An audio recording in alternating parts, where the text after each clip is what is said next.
Okay, today I'm going to show you how to do your seams. Now, somebody, Ben, had asked me if I would go into a little bit more detail on how to do my seams. A lot of people, when they're gluing, they will just do it manually. They will put the glue on, hold it together, and it works. I've done it lots of times on my builds. However, sometimes you'll get glue seeping out, and you have to peel it off and it will tear the foam. Other times you don't get the glue right on the edge, and so the seam actually starts coming apart, or you'll have it very irregular like that. For large pieces or important pieces that I want as much of a seal as possible, I use a tape method. I just use clear tape. Some people use masking tape. I use clear tape because that's what I have laying around. So basically what you want to do is tape the two ends as close together as possible that you are planning on having the seam. So I put a piece of tape on that one, then I'm going to turn it over and place the other one as close to as possible. So just let me concentrate on that for a sec.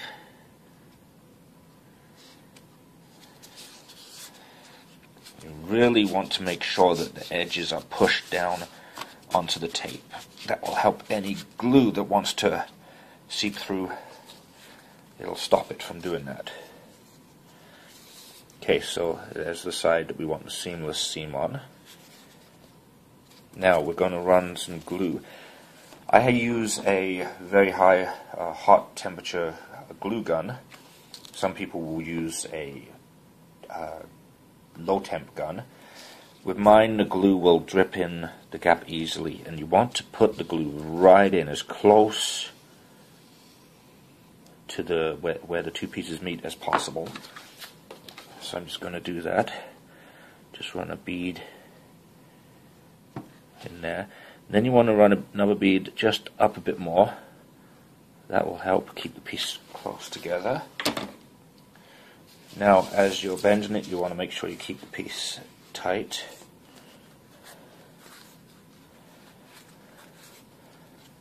Now, normally this would only take a few seconds to cool down, but I use a high temp glue gun, so the glue takes a little longer to cool down, and I'll often rub off the excess glue just to keep even the inside looking nice.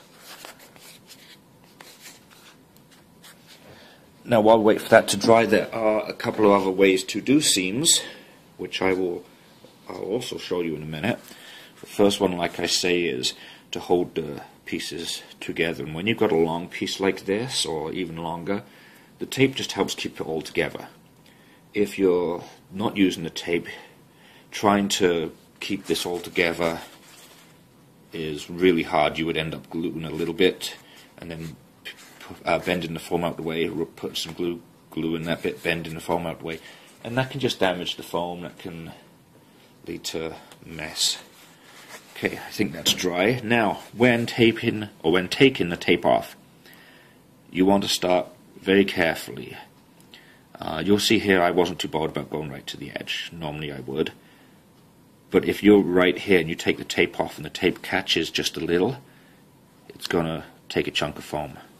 So you want to be careful starting it, and indeed you want to be careful all the way down. Don't get too cocky and peel the tape off too fast.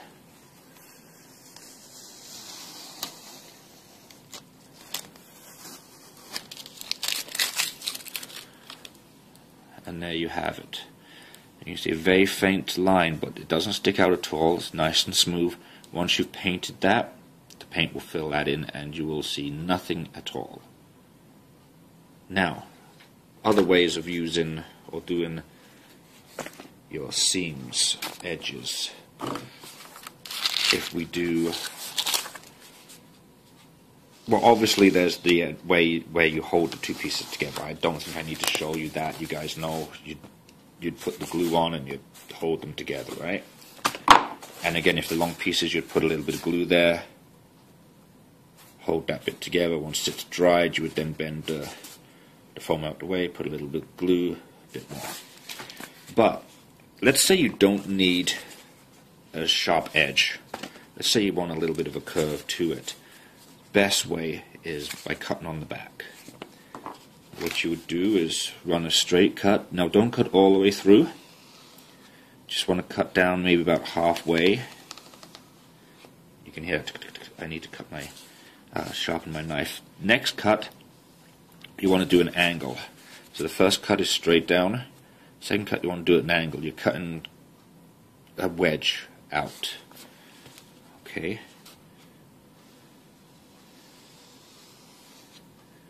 Now these lines aren't perfectly straight, but you'll get the gist of it. So then you want to pull that out. I haven't cut quite. There you go.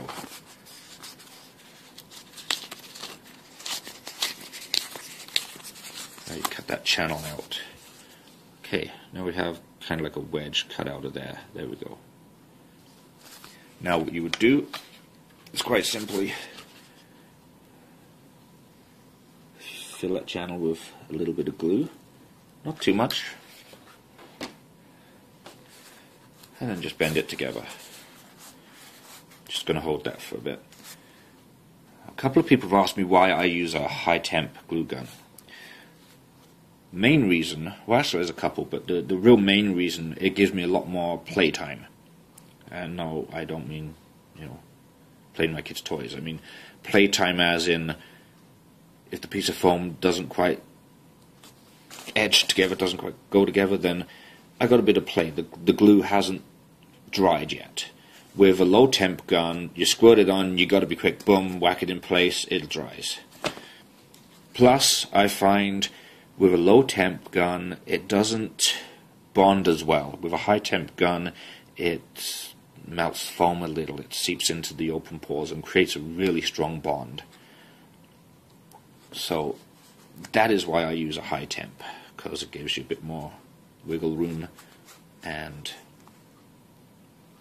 it bonds better. Okay, now once that's dry, just dust it off. There's a completely seamless seam because you haven't actually cut it. Here's a few more I did. Here's another one. This is the seamless method where you cut from the back. That's great for, like I say, when you want a smooth edge, but on some builds you want a nice sharp angle. So you can do like this. This is a piece I did earlier where I actually just held it together.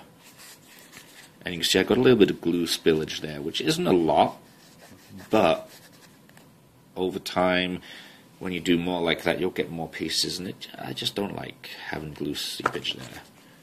So then, you've got, this is the tape one. And don't worry about, you can see where the tape was. Don't worry about that once you seal the foam and paint over it. It'll be perfect. Okay, so there we have held by hand, glue seepage,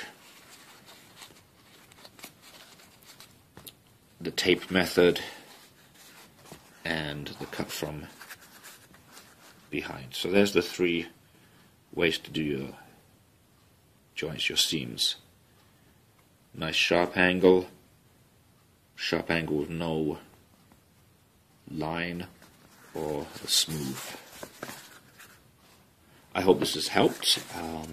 If anybody needs any more advice, please let me know, and I will do some more videos or tutorials, whatever you guys need. And I really appreciate the support you guys are showing me in this. Thank you very much.